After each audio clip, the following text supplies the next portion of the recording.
Good morning বন্ধুরা, সবাইকে শুভ সকাল। আরও একটা নতুন দিনের শুভেচ্ছা। সবাই কেমন আছেন? আমি তো ভালোই আছি। তো আবার একটা নতুন জব নিয়ে চলে আসলাম। এই দেখুন, আজকে মাছ ভাজা বসিয়ে দিয়েছি।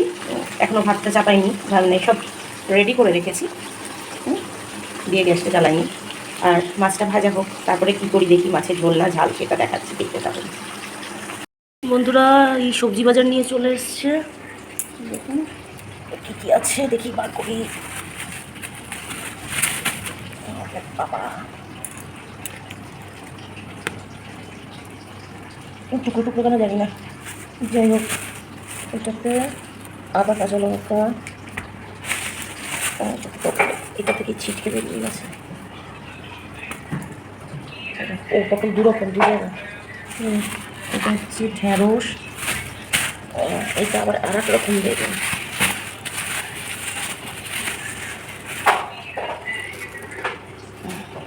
এই বেগুনগুলো খেতে খুব টেস্ট। এগুলো মাছের ঝোলেও ভালো লাগে, মেনলি ইলিশ মাছের ঝোলে, আর তরি তরকারিতেও দেওয়া হয়। এই হচ্ছে সবজি বাজার।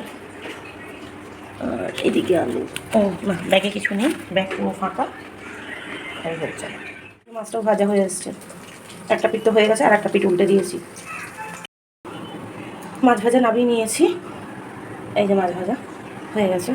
এবার কড়াই আজকে একটু অন্যরকমভাবে করবো। সাদা জিরে আর কালো জিরে একসঙ্গে ফোড়ন দেবো।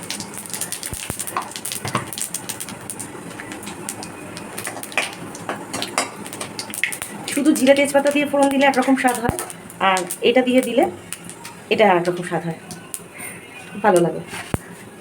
ফোড়নটা লাল হয়ে গেছে, দিয়ে দিলাম।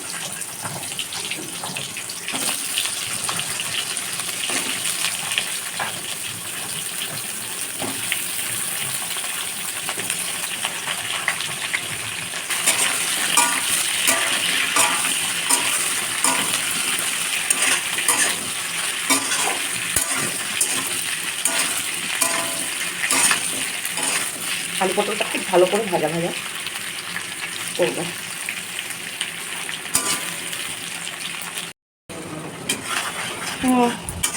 বন্ধুরা দেখুন, মশলা দিয়ে দিয়েছি।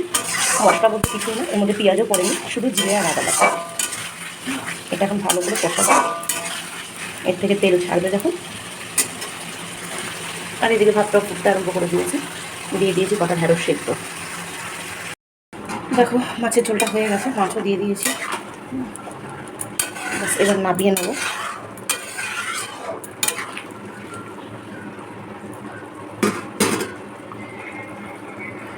আজকে দুবেলাটা একসঙ্গে করে রাখলাম, কারণ যেহেতু বিকেলে রিহার্সাল আছে।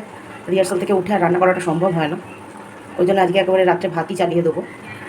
তার জন্য দুবেলার একেবারে করে রেখে দেবো।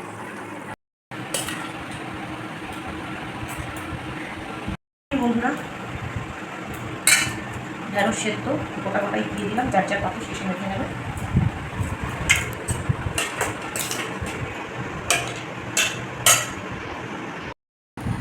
দেখুন, ঢেঁড়স গোটা গোটা, গোটা গোটা কামড়ে খাবো।